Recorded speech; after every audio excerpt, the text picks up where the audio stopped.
Bonjour à tous et à toutes, je suis très content de vous retrouver. Même si nous ne sommes plus confinés, quand bien même nous recommençons ici en Principauté de Monaco les célébrations eucharistiques, liturgiques, on m'a demandé de continuer un tout petit peu les catéchèses, alors c'est bien volontiers. Et d'une manière très modeste, que je vous retransmets ma passion pour Jésus, et particulièrement pour l'Esprit Saint, vous allez le voir tout à l'heure. Nous venons de célébrer en Principauté de Monaco et en France, ce jeudi, l'Ascension de notre Seigneur Jésus-Christ. En Italie, vous allez le célébrer dimanche. Et peu importe. Et bientôt, nous allons célébrer la fête de la Pentecôte. Et c'est ce moment-là, entre l'Ascension et la Pentecôte, qui pour moi est très important, et je voudrais vous en parler un tout petit peu plus. On l'appelle parfois le temps du cénacle. Eh bien, je vais revenir sur ce mot cénacle. Que veut dire le mot cénacle? Eh bien, c'est un lieu. C'est tout simplement un lieu que l'on peut toujours visiter du reste à Jérusalem, et voire même on peut y prier. Il n'appartient plus aux chrétiens, il nous appartient aux musulmans, mais les musulmans nous laissent la possibilité de rentrer dans ce cénacle, cette grande pièce qu'on retrouve à Jérusalem. Cénacle vient du mot scène. C'est là où Jésus a pris son dernier repas, la Sainte Seine, avec ses apôtres.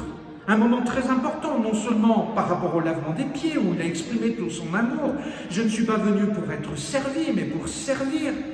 Le moment aussi où il vit la Pâque, réellement il vit la Pâque juive, avec sa nouvelle famille, c'est-à-dire ceux qui vont la volonté du Père, ses apôtres et peut-être d'autres. C'est là aussi et surtout où il nous donne le mystère de l'Eucharistie. Ceci est mon corps, ceci est mon sang. Et aussi le sacrement de l'ordre. Faites ceci en mémoire de moi.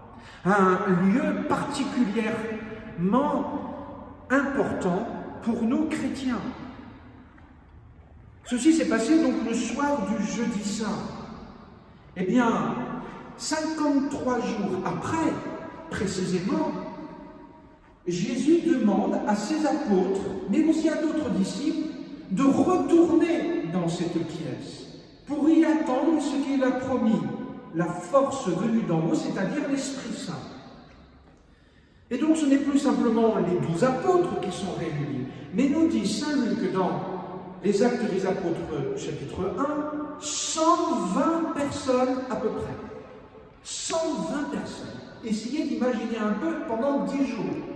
Un temps de confinement, bien évidemment, mais un confinement spirituel qu'on peut appeler retraite spirituelle. Ils se retirent de leur monde dans l'obéissance au Christ, c'est Jésus qui leur a demandé, pour attendre l'Esprit Saint. Pourquoi attendre? Pourquoi ce verbe attendre prononcé par Jésus-Christ? Non pas attendre passivement, mais attendre activement, c'est-à-dire disposer leur cœur et leur âme à accueillir cet hôte divin qui est l'Esprit Saint. Comme lorsqu'on veut accueillir quelqu'un que l'on aime ou quelqu'un d'important chez soi, on fait le ménage, on prépare tout bien dans la maison et on se prépare bien soi-même avec joie, voire même avec impatience, avec ce désir de la rencontre. Eh bien, c'est ce qui se passe avec les apôtres, mais pas que les apôtres, puisqu'ils sont 120 personnes. Les apôtres, et on dit même qu'il y avait des femmes, dont Marie, la mère de Jésus. Et puis d'autres disciples qui sont là pendant 10 jours, dans une retraite spirituelle, donc pour attendre, pour se disposer à recevoir l'Esprit Saint. Ces 10 jours vont être empreints probablement de discussions. J'imagine volontiers, ce ne l'est pas dit explicitement dans la Bible. Mais il est très probable que pendant ces 10 jours, les uns et les autres sont allés voir la Vierge Marie pour parler de Jésus. Qui connaît mieux Jésus que Marie, franchement? Et à double titre du reste. Premier titre, parce que c'est la mère biologique. Elle l'a accompagnée dans son éducation. Maman. Mais aussi, je vous le rappelle, elle est doublement mère parce qu'elle a suivi le Christ. comme disciple parfait du Christ. Elle a fait la volonté du Père. Elle n'est pas simplement Immaculée Conception, elle est restée fidèle à cette grâce jusqu'à son Assomption. Et pour elle, ça n'a pas été facile. Il y a eu un combat spirituel, et on le voit dans l'Évangile.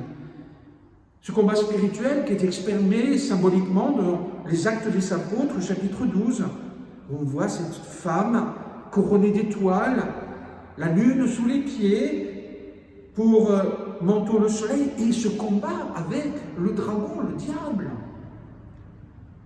Cette femme a vécu dans la foi, l'espérance et la charité, et c'est pour cela que Marie nous est donnée pour mère, non pas à n'importe quel moment, elle nous est donnée lorsqu'elle est au pied de la croix. Elle a élargi son cœur, son esprit, son âme aux dimensions de l'amour de Dieu, de la lumière de Dieu. Voilà pourquoi, pendant ces 10 jours du Cénacle, elle est très importante, elle est le témoin vivant de cette rencontre, plus qu'une rencontre, une communion avec Jésus, une communion parfaite. Il n'y a qu'un seul Rédempteur, c'est Jésus. Il n'y a qu'un seul Sauveur, c'est Jésus. Mais nous sommes tous appelés, comme nous le rappelle saint Paul à un autre moment, à collaborer au salut de Dieu. Et bien Marie le fait d'une manière parfaite, parfaite. Et Marie donc est présente pendant ces 10 jours. Et comme nous aimerions être nous-mêmes, 10 jours confinés avec Marie, enfin moi en premier lieu, je vous avoue, et j'irai la voir souvent pour lui poser des questions, et elle me dirait, j'en suis sûr, arrête de parler Jean-Christophe, arrête de me poser trop de questions, garde le silence dans ton cœur, parce que je peux te parler de quelque chose Jean-Christophe, mais c'est pas en parlant de quelque chose que tu vas forcément rencontrer le Christ. C'est en faisant le silence pour rencontrer réellement le ressuscité. Et donc, dans cette retraite spirituelle, comme dans toute retraite spirituelle, le silence. Et Dieu sait que le monde en a besoin. Oh que oui. L'Esprit Saint ne fait pas de bruit. Rappelez-vous cette belle histoire avec le prophète Élie, où Dieu lui dit « Sors de ta grotte, je vais te rencontrer. » À un moment donné, il y a un ouragan, Dieu n'y était pas. Un très grand vent, Dieu n'y était pas. Un tremblement de terre, Dieu n'y était pas. Mais une brise légère, et Dieu était présent. Le silence pour rencontrer le Christ, qui rejoint le silence de Marie, tellement silencieuse qu'elle est très peu mentionnée dans l'Évangile. Cette rencontre avec Marie, avec les apôtres, qui pendant 3 longues années ont suivi le Christ, ont entendu le Christ, ont vu le Christ agir, ont été témoins, plus ou moins, de cette action de Jésus d'évangélisation. Et puis, quatrièmement, il y a aussi la parole de Dieu. Évidemment, qu'au temps du Cénacle, entre l'Ascension et la Pentecôte, il n'y avait pas encore le Nouveau Testament écrit. Il n'y avait que ce qu'on appelle la Torah. Mais ils ont pris la parole de Dieu, car c'est un support, le moyen par lequel Dieu veut nous parler. C'est parole de Dieu. Parole de Dieu, non pas hier et dans le futur, forcément, mais aujourd'hui. Et vous avez fait sûrement cette expérience qu'en relisant une même parole, vous en retirez quelque chose de nouveau, parce que l'amour est toujours nouveau et renouvelé. Dieu est amour et il veut nous parler ainsi. Et nous avons ce texte magnifique où Saint Pierre, qui a cette responsabilité de guider la nouvelle Église au nom du Christ, rappelez-vous Saint Jean chapitre 21, où Jésus confirme la mission de Saint Pierre. Pierre, m'aimes-tu? Oui, Seigneur, je t'aime. Sois le berger, le pasteur de mes brebis. Se lève et interprète la parole de Dieu. Dieu qui lui dit déjà par l'Esprit Saint qu'il faut remplacer Judas, qui l'a trahi, qui est mort.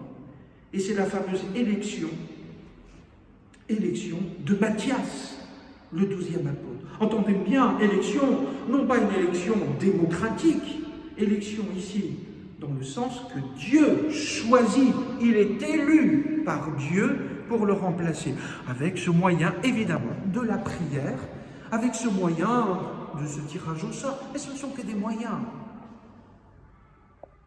Pendant ce cénacle, se creuse dans le cœur des apôtres et des disciples, peu à peu, cette attente joyeuse, inconnue encore, imprévue, comme toute rencontre. On fait des projets, on va faire ci, on va faire ça, puis il y a toujours quelque chose d'inconnu. Parce que dans l'amitié, il y a toujours de l'imprévu, et il faut qu'il y ait cet imprévu. C'est tellement beau la vie, c'est tellement beau l'amitié, c'est tellement beau la rencontre humaine dans l'amour vrai.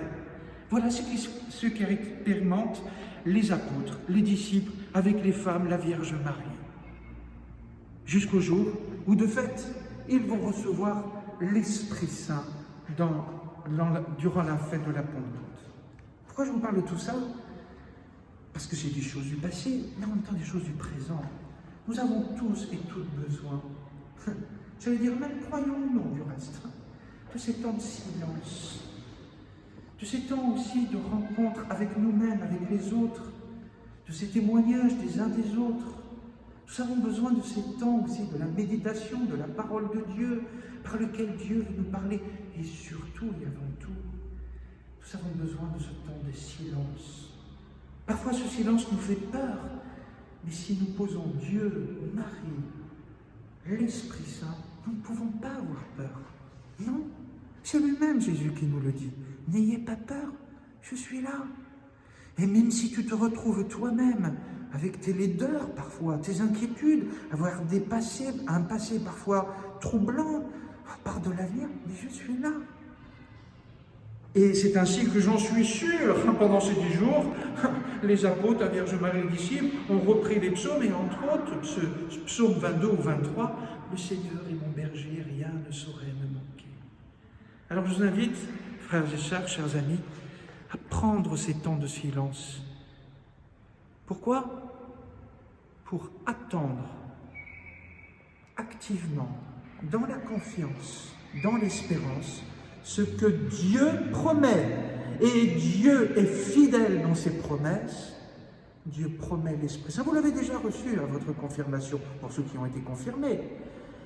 Mais nous avons toujours besoin de nous accueillir les uns les autres, donc d'accueillir à nouveau avec joie cet hôte divin, discret, silencieux, mais ô combien efficace et fécond, si nous le voulons bien. Ah oui, alors Seigneur, Esprit Saint, viens. Viens, Esprit de sainteté, viens, Esprit de lumière, viens, Esprit de feu, viens nous embraser. Avec moi, viens, Esprit de sainteté, viens, Esprit de lumière, viens, Esprit de feu, viens nous embraser. Et que Dieu vous bénisse dans l'Esprit Saint. Amen.